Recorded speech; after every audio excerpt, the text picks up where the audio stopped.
নমস্কার বন্ধুরা, কল্যাণী মায়ের রন্ধনশালাতে স্বাগত জানিয়ে আবারও চলে এলাম আমি মহুয়া নতুন এক রেসিপির সাথে। আজ আমি বানাতে চলেছি মিক্সড ফ্রুট জ্যাম। এটা কোন পদ্ধতিতে বানালে এবং সঠিক মাপ কী দিলে সারা বছর আপনারা ফ্রিজের বাইরেই সংরক্ষণ করতে পারবেন, কোনো রকম কেমিক্যাল বা প্রিজারভেটিভ ছাড়াই বাইরে কিন্তু রেখে দিতে পারবেন, সেই টিপসগুলো দিতে চলেছি। তাই ভিডিওটা শেষ পর্যন্ত দেখতে থাকুন, এই অনুরোধ থাকলো। তাহলে কিভাবে বানিয়ে নিচ্ছি এই মিক্সড ফ্রুট জ্যামটা সেটাই দেখে নিন। তার জন্য নিয়েছি বিভিন্ন ধরনেরই ফল। আমি নিয়েছি কলা, আঙ্গুর, আনারস, আপেল, আম আর বেদানা, মৌসুমি। আপনারা কিন্তু চেঞ্জ করে নিতে পারেন ফলটা, অন্যান্য যদি ফল দিতে চান সেগুলোও দিয়ে দিতে পারেন। সমস্ত ফলগুলোকে আমি আগে ধুয়ে নিয়ে তারপর ছোটো ছোটো করে কেটে নিয়েছিলাম। এবার সমস্ত ফলগুলোকে এভাবে মিক্সিং জারে নিয়ে আমি একটা স্মুথ পেস্ট করে নিয়ে আসছি। সমস্ত ফলগুলোকে এভাবে দেখুন আমি পেস্ট করে নিয়েছি। এবার আমি একটা স্ট্রেনারের সাহায্যে এটাকে ছেঁকে নেব। প্রথমে তো আমি স্ট্রেনারের সাহায্যেই ছেঁকে নেব ভেবেছিলাম, কিন্তু সমস্ত যে পাল্পটা হয় ভালোভাবে বেরিয়ে আসছে না দেখলাম। তার জন্য প্রবলেম হচ্ছে দেখে আমি একটা নেট নিয়েছি, নেট দিয়ে ভালো করে চেপে চেপে সমস্ত জুসটা ভালো করে বের করে নিয়েছি।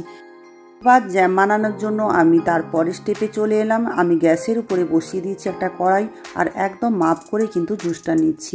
আপনারা কিন্তু মাপ করেই জুসটা নেবেন, যেই বাটি বা কাপে মাপ নেবেন সেটাতেই কিন্তু চিনির মাপ দিতে হবে। আমি 3 কাপ এখানে জুস দিয়ে দিলাম। এখন আমি গ্যাসের ফ্লেম হাইতে রেখে জুসটাকে একটু ফুটিয়ে নিচ্ছি, আর এর যে জলটা থাকে সেটাকে একটু মেরে নিচ্ছি। তারপর আমি চিনিটা দেব, কারণ অনেকটাই জুস আছে, দেখুন পাতলা লাগছে, তার জন্য একটু মেরে নিচ্ছি। এবার মাপ করে আমি দিয়ে দিচ্ছি চিনি, ওই কাপেরই মাপ করে আমি দিয়ে দিচ্ছি 3 কাপ চিনি। যেহেতু চিনি ন্যাচারাল প্রিজারভেশনের কাজ করে, এই জন্য এখানে ফলের জুসের মাপ এবং চিনির মাপ এ দুটো রেশিও কিন্তু আপনারা একদম ঠিক রাখবেন। এর উপরেই নির্ভর করবে জ্যামটা কতদিন সংরক্ষণ করতে পারবেন আর কতটা পারফেক্ট হবে। জ্যামের টেস্টটাকে ভালো করার জন্য আমি দিয়ে দিচ্ছি 1 ইঞ্চি মতো দারুচিনি।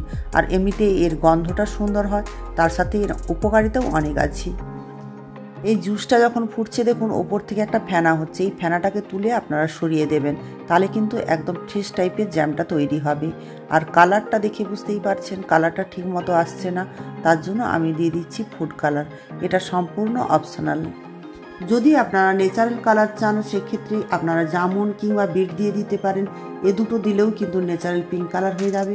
আমার কাছে ছিল না তাই আমি দিতে পারলাম না। জ্যামটা যখন তৈরি হয়ে যাবে তখন একটা কাঁচের জারের মধ্যে এটা রাখতে হবে, আর আপনারা অবশ্যই এটা কাঁচের পাত্রেই রাখবেন। আর তার জন্য এটাকে জীবাণুনাশক করে নিচ্ছি কিভাবে দেখুন, গরম জলের মধ্যে কাঁচের জার আর তার ঢাকনাটা ফুটিয়ে নিচ্ছি ভালো করে, যাতে এর জীবাণুটা নষ্ট হয়ে যায়। 2 মিনিট ফুটিয়ে নিলেই হবে। এখন জ্যামের কালারটা দেখে আশা করি আপনারা বুঝতেই পেরেছেন, এটা কিন্তু অনেকখানি কালার চলে এসেছে আর গাঢ়ও হয়েছে অনেকখানি, একদম কমে অল্প হয়ে গেছে আর খুব গাঢ় দেখাচ্ছে। এবার এটাকে আমি চেক করে নেব, সেই চেক করার পদ্ধতিটাই আপনাদের দেখাতে চলেছি। দেখুন কিভাবে এটা চেক করব যে পারফেক্টভাবে জ্যামটা রেডি হয়েছে কি না। চেক করার আগেই আমি একটু গোলাপ জল দিয়ে দিচ্ছি। আমার গোলাপ জলের গন্ধটা কিন্তু ভীষণ ভালো লাগে। আপনাদের যদি এই গোলাপ জলের গন্ধ পছন্দ না হয় তাহলে কিন্তু নাও দিতে পারেন আপনারা। জ্যামটা একদম পারফেক্টভাবে হয়েছে কিনা সেটা চেক করার জন্য আমি কি করেছি, 1 ড্রপ নিয়ে নিলাম প্লেটের উপর জ্যামটা, আর ওই হাতাটা দিয়েও দেখিয়ে দিচ্ছি দেখুন একদম তারের মতো পড়ছে জ্যামটা। এটা দেখেই বোঝা যাচ্ছে যে পারফেক্টভাবে হয়ে গিয়েছে। আর প্লেটটা দিয়েও দেখিয়ে দিচ্ছি দেখুন ঘুরিয়ে, এদিক ওদিক হচ্ছে না কিন্তু। আর হাত দিয়েও দেখাচ্ছি দেখুন তারের মতো, দেখছেন তো? এইভাবে দেখে নেবেন যে জ্যামটা ঠিক হয়েছে কিনা, তাহলে কিন্তু আপনারা জ্যামটা পারফেক্ট হয়েছে ভেবে নেবেন। আর এইরকম জ্যাম কিন্তু দীর্ঘদিন সংরক্ষণ করা যায়। গ্যাসের ফ্লেমটাকে বন্ধ করে দিয়ে জ্যামটা হালকা একটু ঠান্ডা হতেই আমি জারের মধ্যেই ভরে নিচ্ছি।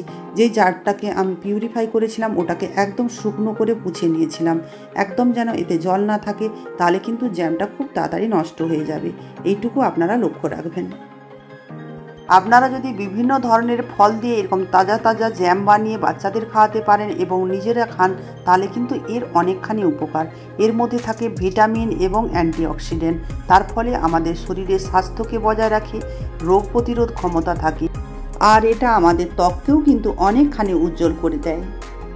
এছাড়াও এটা হৃদরোগের ঝুঁকিও কমিয়ে দেয়। আর এর মধ্যে যেহেতু প্রচুর পরিমাণে ফাইবার থাকে, এর জন্য যাদের কোষ্ঠকাঠিন্যের প্রবলেম আছে তাদেরও কিন্তু অনেকখানি কাজে আসে। তাই এটা এত উপকার, আপনারা একবার বাড়িতে বানিয়ে ফেলুন, খেতে তো ভালো লাগবেই আর অনেক উপকারীও হবে।